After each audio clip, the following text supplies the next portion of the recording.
Hello everyone, welcome back to a new video. In this video, I will be talking about V2 Retail, a company in the value fashion retail space.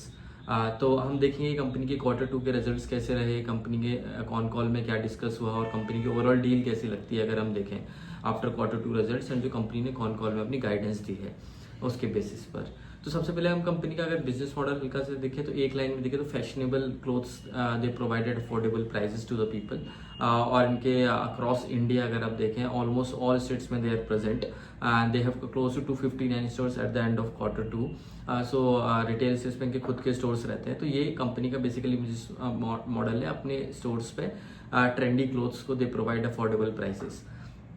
तो ये है overall. अगर हम आते हैं company के Q2 के results में तो Q2 के रिजल्ट्स काफ़ी अच्छे थे। कंपनी के 86% रेवेन्यू में ग्रोथ दी थी कंपनी ने ओवरऑल।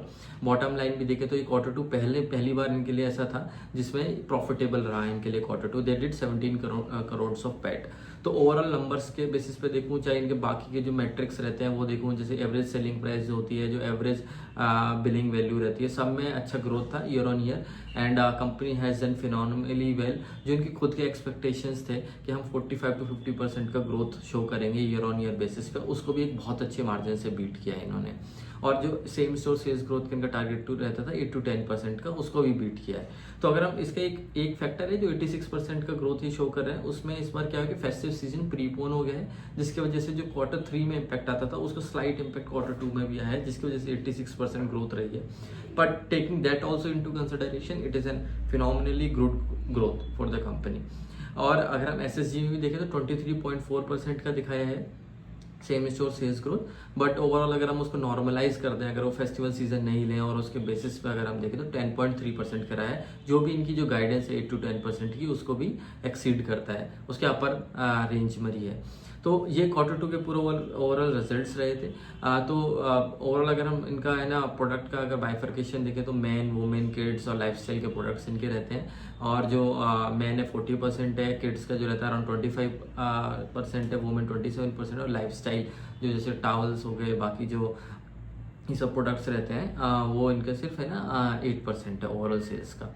और एक और इन्होंने जो बोला था कि जो MRP पे जो 90% off the close to 90% off their products they sell at MRP, तो डिस्काउंटिंग बहुत कम है। और इनका एक और चीज़ है इनके मॉडल में कि जो भी क्लोज सेल नहीं हो रहे होते हैं उसको है ना बहुत ही जल्दी ये है ना डिस्कार्ड करते हैं और है ना डिस्काउंट पर डालते हैं 2 हफ्ते के अंदर, उसको है ना सेल आउट करने की कोशिश करते हैं। तो इसी वजह से जो इन्वेंट्री है इनकी जो 1 साल से स्टोर में है वो सिर्फ 4% है, जो पहले 24% होती थी। So this is about the Q2 results. अब हम देखेंगे कंपनी का कॉन कॉल कैसा रहा, उसमें क्या डिस्कशंस हुए थे।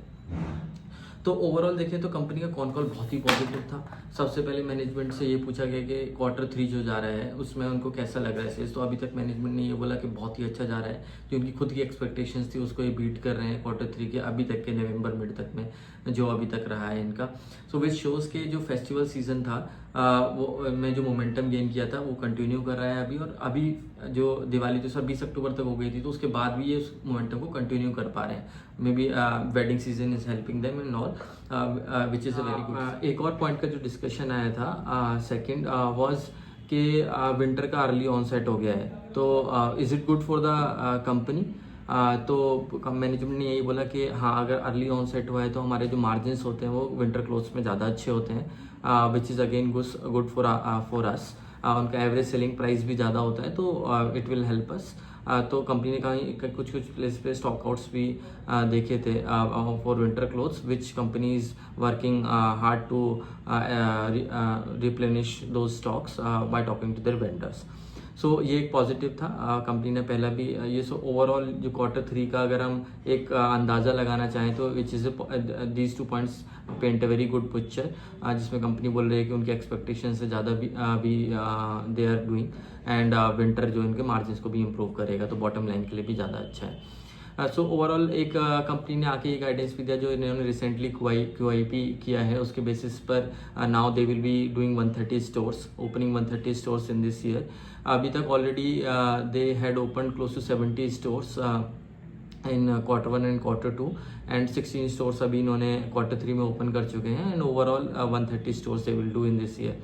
तो ओवरऑल अगर आप इनका स्टोर गाइडेंस ही देखोगे तो वही काफ़ी अच्छा है। So close to 130 stores on a base of around 170 they had, so which is again a very healthy growth they would be doing. And next year का भी इन्होंने गाइडेंस बोला है कि 150 stores they will open in next year, again 40 to 50% on the base, so they are doing. So overall a very good guidance on the store. और क्या point हुआ था मैंने यहाँ पे लिख के रखा है ना, तो एक इनसे ये भी पूछा गया था क्या इनको ऑपरेटिंग लिवरेज भी मिलेगा गोइंग फॉरवर्ड, जो इनके पुराने जो स्टोर्स इन्होंने खोले थे last year, now they will B maturing. तो उन्होंने कंपनी बोला कि हम नए स्टोर्स भी बहुत सारे ओपन कर रहे हैं, तो अभी ऑपरेटिंग लिवरेज की ऐसा कुछ नहीं होगा। अभी दे आर एक्सपेक्टिंग कि इनको जो EBITDA मार्जिन थे वो 8% के अराउंड ही रहेंगे because of new stores opening. एक और पॉइंट आया कि कंपनी ने बोला कि वो बेटर क्रेडिट सिस्टम रखेंगे गोइंग फॉरवर्ड। इससे इनका क्या मतलब था कि ये बोल रहे थे कि जो हमारे जो वेंडर्स हैं जिनको हम पेमेंट करते थे, अब उनको हमें ना जल्दी उनके जो पेमेंट पेबल्स रहते थे उनको जल्दी करेंगे, जिससे उनको ना बिल डिस्काउंटिंग मिलेगा वेंडर से, और उनके ना प्रायोरिटी लिस्ट में भी आ जाएंगे अपने वेंडर्स के टू प्रोवाइड देम क्लोथ्स। सो ये बोले 1.5 से 2% का वहाँ पे भी इनको पॉजिटिव इम्पैक्ट मिलेगा इन टर्म्स ऑफ पेएबल्स। तो एक यहाँ पे ये भी पॉजिटिव था जो कंपनी के मार्जिन्स को इम्प्रूव कर सकता है गोइंग फॉरवर्ड। इनके वर्किंग कैपिटल इंक्रीज हो जाएगा उसकी वजह से, बट इन्होंने बोला था कि they will be able to manage with this 1.5 to 2% which the benefit they will be getting. तो एक ये था। एक कंपनी से फ्रेंचाइजी प्लान्स के बारे में पूछा गया कि कंपनी सारे स्टोर्स गोइंग फॉरवर्ड जो 130 to 150 का ये गाइडेंस दे रहे हैं सब अपने आप ही खोलेंगे या फ्रेंचाइजी के थ्रू भी दे आर थिंकिंग। सो फिर कंपनी ने बोला अभी फ्रेंचाइजी से कोई इनका है ना प्लान नहीं है। Now right now they are thinking कि सारे स्टोर जो भी ये खोलेंगे ये खुद ही अपने कंपनी ओन कंपनी ऑपरेटेड ही होंगे सारे के सारे। तो ये था। और इनका एक गाइडेंस था कि है ना अपने डिज़ाइंस को ज़्यादा प्रमोट करेंगे स्टोर्स में। सो कंपनी इज सेइंग कि going forward every season they are increasing their own designs by 5% and slowly एकदम से जो अभी इनका पूरा प्रोसेस है उसको ये डिस्टर्ब नहीं करना चाहते हैं, एकदम से उसको इंक्रीज करके slowly they will be increasing that part. So खुद के डिज़ाइंस होंगे तो उनमें क्या होगा कि है ना इनके मार्जिन ज़्यादा अच्छे होंगे, ज़्यादा अच्छा कंट्रोल होगा उसके ऊपर, and they are just moving in that direction slowly to not disturb the process overall, जो सभी अभी सब कुछ अच्छा चल रहा है कंपनी के लिए। एक कंपनी से भी एक बंदे ने एनालिस्ट ने पूछा था कि भाई एक न्यूज़ हमें कंपनी में मिली है कि बहुत सारे है ना रेजिग्नेशंस हो रहे हैं कंपनी के, बहुत सारी सीनियर मैनेजमेंट जो पोजीशंस है वो कंपनी के ना वेकेंट पड़ी हैं। तो उस पर कंपनी ने ये बोला कि ऐसा कुछ भी नहीं है, the rumours are wrong, only one position of head HR is pending, otherwise all positions are available in the all positions are filled. और जो अपने इंटरनली बंदे होते हैं उन्हीं को प्रमोट करते हैं कंपनी के अंदर, which who has experience, who knows the system and the process very well. और इनका जो सिस्टम भी है वो पूरा प्रोसेस ओरिएंटेड है, तो कोई नया बंदा भी आता है तो है ना इट डजेंट अफेक्ट, ये पर्सन बेस्ड नहीं है, प्रोसेस ओरिएंटेड पूरा इनका कल्चर है। So which is again positive for the company. एक GST कट के बारे में पूछा गया था कि इसका कोई पॉजिटिव इम्पैक्ट पड़ रहा है, तो उन्होंने बोला इनके ऊपर कोई इम्पैक्ट नहीं, जो थोड़ा बहुत बेनिफिट्स इनको मिला है वो इन्होंने कस्टमर्स को भी पास कर दिया है। और इनके जो क्लोथिंग का जो प्राइसिंग है वो है ना GST का जो कट का बेनिफिट है अब 3000, वो है ना बहुत ही कम ही मर्चेंडाइज है इनका जो 3000 के अबव रहता है।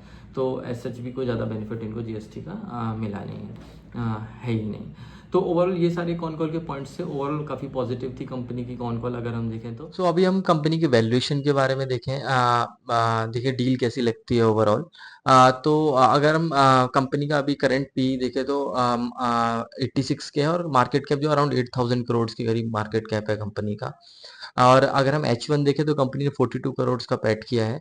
और ओवरऑल नेक्स्ट ईयर का अगर हम H2 का भी कंपेयर करें तो लास्ट ईयर 57 करोड़ था, और हम देखें अराउंड 45 to 50% का अगर ग्रोथ रहता है तो कंपनी जो है अराउंड 80 to 85 करोड़ का पैट कर सकती है H2 में, और ओवरऑल साल का 120 से 125 करोड़ का पैट कर सकती है, जिसके बेसिस पे कंपनी का जो फॉरवर्ड पी अगर आप निकालने की कोशिश करोगे तो अराउंड 70 to 75 के पास आता है।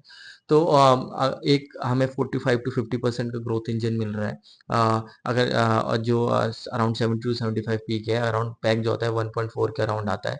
और अगर हम ऑपरेटिंग लिवरेज मिलता है, अगर बॉटम लाइन में और ज़्यादा अच्छी ग्रोथ आती है तो it could become a very good opportunity. तो ओवरऑल देखें तो कंपनी बहुत अच्छी लगती है, कंपनी का गाइडेंस बहुत अच्छा है। अपने स्पेस में अगर हम विशाल मेगा मार्ट हो गया, स्टाइल बाजार हो गया या फिर ट्रेंट हो गया, इनसे कंपेयर करें जो इसके कंपेरेबल पीयर्स हैं, जो also they are in the value fashion retail space, उनसे काफ़ी अच्छे मार्जिन से बीट कर रही है। तो हमेशा ऐसे ही होता है कि जो कंपनी अपने सेक्टर में सबसे अच्छे ज़्यादा रेट से ग्रो कर रही होती है, बाइंग प्रेशर उसी के ऊपर आता है।